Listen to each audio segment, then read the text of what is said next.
അടക്കന്നെ ഞാനൊരു കാര്യം ഒന്ന് തിരുത്തിക്കോട്ടെ. ഇപ്പോൾ പ്രേക്ഷകർ കാണുന്നത് പൾസർ സുനി കോടതിയിലേക്ക് പോകുന്നതാണ്. നമ്മൾ നേരത്തെ കണ്ട ദൃശ്യങ്ങളിൽ കണ്ടത് പൾസർ സുനി അല്ല.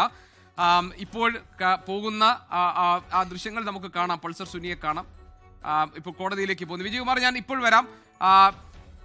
റാഫി കരീം ഞങ്ങളുടെ പ്രതിനിധിയുണ്ട് വിവരങ്ങളുമായി. റാഫി, നേരത്തെ ഒരു ദൃശ്യങ്ങളിൽ കണ്ടത് വെള്ള ഷർട്ടിട്ട ആൾ അത് പിന്നെ പൾസർ സുനി ആണെന്ന് നമ്മൾ തെറ്റിദ്ധരിച്ചതാണ്. ഇപ്പോൾ കാണുന്ന ദൃശ്യങ്ങൾ പൾസർ സുനിയുടേതാണെന്ന് മനസ്സിലാക്കുന്നു. റാഫി, വിവരങ്ങൾ എന്തൊക്കെ?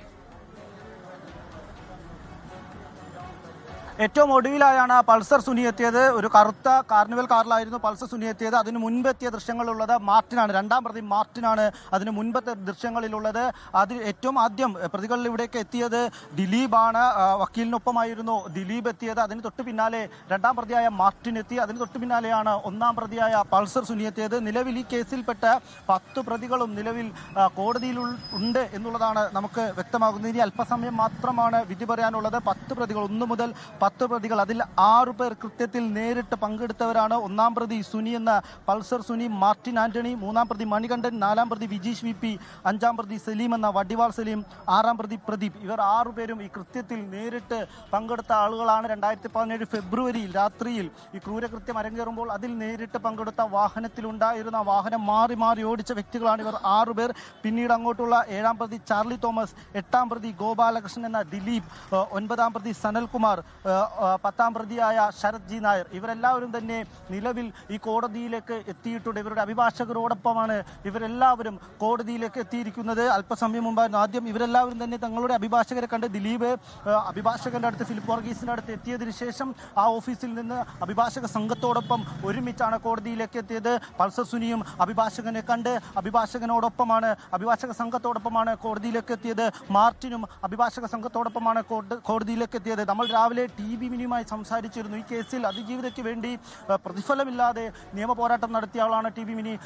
വലിയ പ്രതീക്ഷയാണ് രാവിലെ പങ്കുവച്ചത്. ഈ കേസിൽ 120B എന്ന നിർണായകമായ വകുപ്പ്, ഗൂഢാലോചന തെളിയുന്ന ഇവർക്കെല്ലാവർക്കും 10 പേർക്കും ശിക്ഷ ലഭിക്കാവുന്ന ആ വകുപ്പ് തെളിയുമെന്ന് തന്നെയാണ്, ആ വകുപ്പ് പ്രകാരമുള്ള ശിക്ഷ ലഭിക്കുമെന്ന് തന്നെയാണ് TV മിനിയും പ്രതീക്ഷ പങ്കുവെക്കുന്നത്. ഒപ്പം തന്നെ എല്ലാവരും വലിയ പ്രതീക്ഷ പങ്കുവെക്കുന്നു. കാരണം അസാധാരണമായ നിയമ പോരാട്ടം നടന്നൊരു കേസ്, അസാധാരണം എന്ന വാക്കിന് 100% നീതി പുലർത്തിയ നിയമ പോരാട്ടമായിരുന്നു കഴിഞ്ഞ 8 വർഷം കാലം നടന്നത്. പ്രതിപ്പട്ടികയിൽ നിന്ന് ദിലീപ് അടക്കമുള്ളവരെ ഒഴിവാക്കിക്കൊണ്ട് ആദ്യ കുറ്റപത്രം വരുന്നു. അത് 60-ാം ദിവസമാണ് ആദ്യ കുറ്റപത്രം വരുന്നത്. പിന്നീട് വലിയ നിയമ പോരാട്ടങ്ങൾ നടത്തുന്നു. ഗൂഢാലോചന തെളിയിക്കുന്നതിലേക്ക് പലതരത്തിലുള്ള ഇടപെടലുകൾ ഉണ്ടാകുന്നു, പലതരത്തിലുള്ള സാക്ഷിമൊഴികൾ വരുന്നു.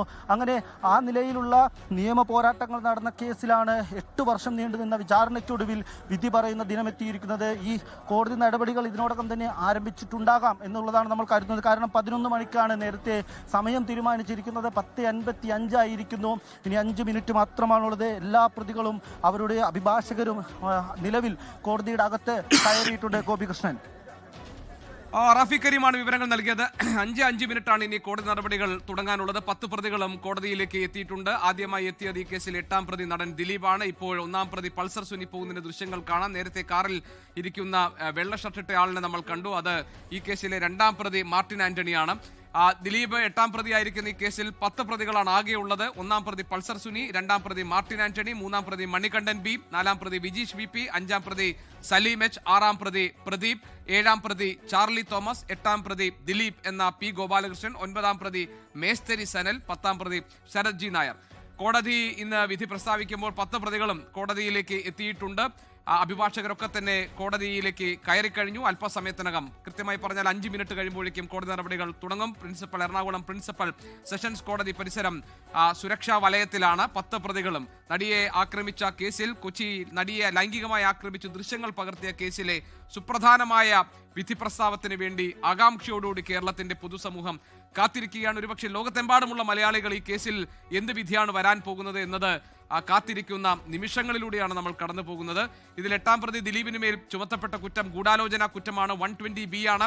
അത് സംശയാതീതമായി തെളിയിക്കാൻ പാകത്തിലുള്ള നേരിട്ടുള്ളതും അല്ലാത്തതുമായ തെളിവുകൾ കോടതി സമക്ഷം എത്തിക്കാൻ കഴിഞ്ഞിട്ടുണ്ട് എന്ന ആത്മവിശ്വാസം പ്രോസിക്യൂഷൻ പ്രകടിപ്പിച്ചിട്ടുണ്ട്. പരാതിക്കാരിയുടെ അഭിഭാഷക അഡ്വക്കേറ്റ് TV മിനി പറഞ്ഞത് 10 പ്രതികളും ശിക്ഷിക്കപ്പെടും, അതിന് പാകമായിട്ടുള്ള തെളിവുകളൊക്കെ കോടതിക്ക് മുൻപാകെ എത്തിക്കാൻ കഴിഞ്ഞിട്ടുണ്ട്. അതുകൊണ്ട് ആ ഒരു ആത്മവിശ്വാസം പ്രകടിപ്പിച്ചുകൊണ്ടാണ് പരാതിക്കാരിയുടെ അഭിഭാഷക നേരത്തെ പ്രതികരിച്ചത്. ഈ കേസിലെ special public prosecutor advocate Ajakumar കേരളത്തിൽ പൊതുവിൽ എല്ലാവർക്കുമുള്ള അതേ ആകാംക്ഷ തന്നെ ഈ വിധി അറിയാനുള്ള കാര്യത്തിൽ തനിക്കുമുണ്ട്. സ്ത്രീ സുരക്ഷയും സ്ത്രീ സംരക്ഷണവും ഉറപ്പാക്കുന്ന ഒരു സർക്കാരിന്റെ നിലപാടുകൾക്ക് കൂടി ഉണ്ടാകുന്ന വിജയമായി ഈ ഇതിലെ വിധി പ്രസ്താവം മാറും എന്ന ശുഭപ്രതീക്ഷയാണ് സ്പെഷ്യൽ പബ്ലിക് പ്രോസിക്യൂട്ടറായ അഡ്വക്കേറ്റ് അജകുമാർ നേരത്തെ സംസാരിച്ചപ്പോൾ പറഞ്ഞത്. നമുക്കറിയാം, 2 സ്പെഷ്യൽ പബ്ലിക് പ്രോസിക്യൂട്ടർമാർ പിന്മാറിയ കേസ് കൂടിയാണ് ഇത്. പബ്ലിക് പ്രോസിക്യൂട്ടറെ എത്തിയിരുന്ന എ സുരേഷൻ ആദ്യവും അതിനുശേഷം അഡ്വക്കേറ്റ് ബി അനിൽകുമാറും ഈ കേസിൽ നിന്ന് പിന്മാറി. അതിനെ തുടർന്നാണ് അഡ്വക്കേറ്റ് അജകുമാർ പബ്ലിക് പ്രോസിക്യൂട്ടറെ എത്തുന്നത്. മാത്രമല്ല 2020-നും 2024-നും ഇടയിൽ അതിജീവിതയും ഈ കേസിലെ അതിജീവിതയും സംസ്ഥാന സർക്കാരും ഇതിലെ വിചാരണ കോടതി ജഡ്ജിയെ മാറ്റണമെന്നാവശ്യപ്പെട്ട് 4 തവണ കോടതിയെ സമീപിച്ചു.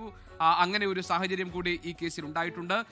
ലോകത്തെവിടെയായാലും ഏത് സമയത്തും 24 വാർത്തകളും ഓഗ്മെന്റഡ് റിയാലിറ്റി പാക്കേജുകളും എക്സ്പ്ലെയിനറുകളും വിശദമായി കാണാൻ ഞങ്ങളുടെ യൂട്യൂബ് ചാനൽ നിങ്ങൾക്ക് സബ്സ്ക്രൈബ് ചെയ്യാം.